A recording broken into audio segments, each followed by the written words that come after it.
Oh dear. Oh dear. I'd love to say Liverpool were shocking today, and they were, and that's the reason Manchester City won. But let's just be very, very serious for a minute.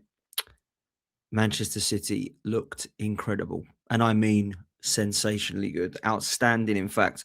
It's the best Manchester City performance I've seen of the season. And the reason it worries me is not just because of the performance, it's because of the timing of the performance. And I did say that this Carabao Cup victory could allow them to go on a run. Now, the Carabao Cup is obviously done and dusted. They won that, and they've now put themselves forward into another semi-final at Wembley in the FA Cup as well. Now, they're out of the Champions League and they're gunning us down in the Premier League. So for me, it doesn't mean that Manchester City are going to go now win everything. What it means is that Manchester City need to be stopped because they looked very good. And I mean very good.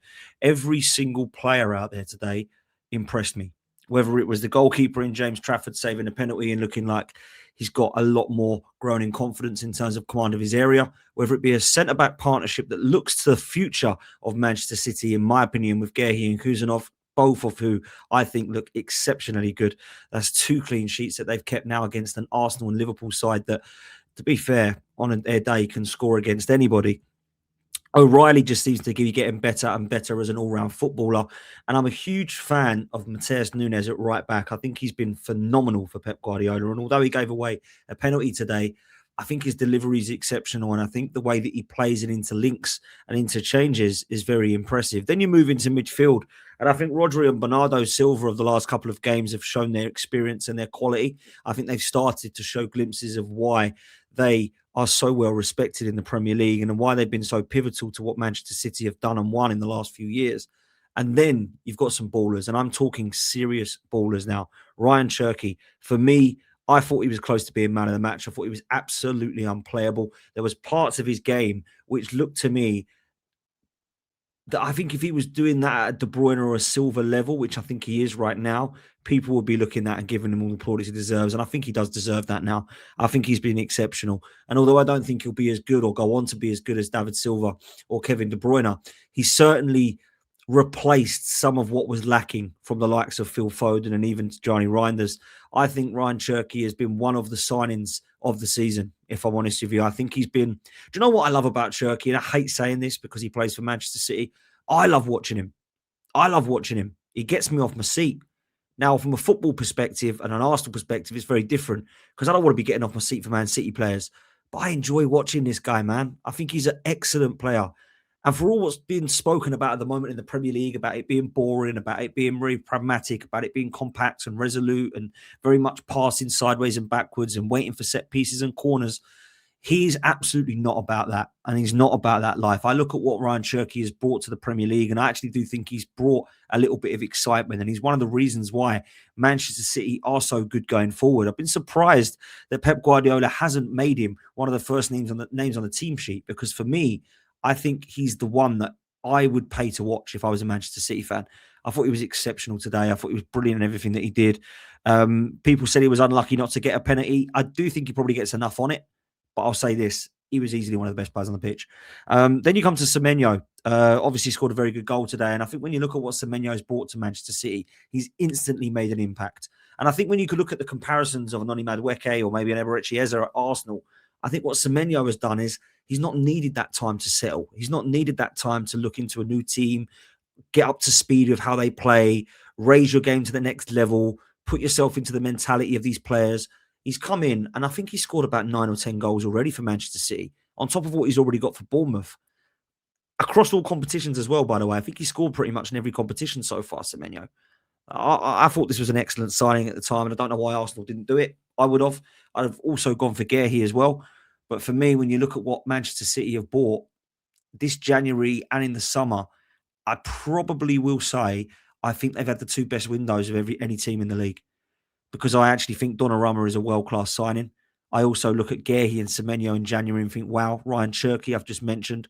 I do think Johnny Reinders will come good, albeit it's not been the best of signings like I thought it would be. I think Manchester City, yeah, they're looking good, aren't they? They're looking good. Let's just say it how it is. They're looking very good. So Semenyo and Cherki are a massive part of that. Doku, look, he flatters to deceive, in my opinion. I'm just going to remain consistent.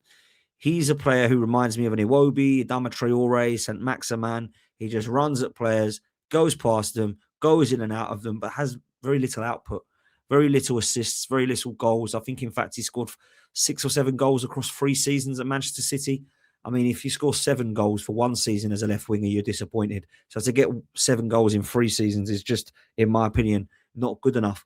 But he obviously causes problems. He causes chaos. And I think what he does is a lot off the ball from other players, if that makes any sense. And I've explained that very well. But what he does is affect everything around him, is what I should be saying. He affects everybody around him because of the chaos that he causes. It always looks like he's going to do something. It always somehow looks like a threat, but doesn't end up being a threat. And that's what I'll say about Jeremy Doku. We've had players like that in the past. I think everybody has, right? But he's one of those. And then he come to Haaland. And I've left him for last for an obvious reason. I've left him on last on purpose because people write him off and they say he's not having a very good year, or he's not scoring for a long time now. He deserves a hell of a lot of pressure. The reason he shouldn't get any pressure, and the reason that anyone shouldn't panic, is because he never lets you down. That's a hat-trick today. And I know he hasn't scored for a while and all this stuff, but when you look at what Haaland brings and has brought to Dortmund and now Manchester City, it's just goals, goals, goals. And it might be that he goes 5 or 6 without a goal. But you know what? You come to the end of the season and he's got 25 or 30 goals, and people say he's had a bad season. He's clearly going to get the top golden boot again in the Premier League. He's scoring in all competitions, whether it be Champions League or domestic cups, as well as the league. And I think he's the best striker in the world.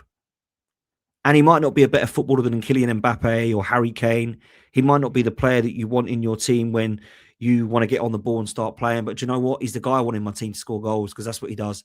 He's a better goal scorer than all of them. He's probably the best goalkeeper that I've seen.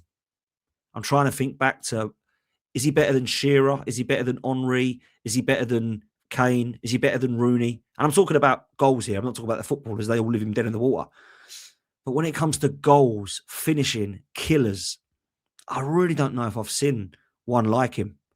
And today just proved again why you shouldn't rule him out. And I'm worried, because this is not the Manchester City that I want to be seeing. I wasn't impressed with him in the Carabao Cup final, so this isn't like Man City have put 5 or 6 brilliant wins together.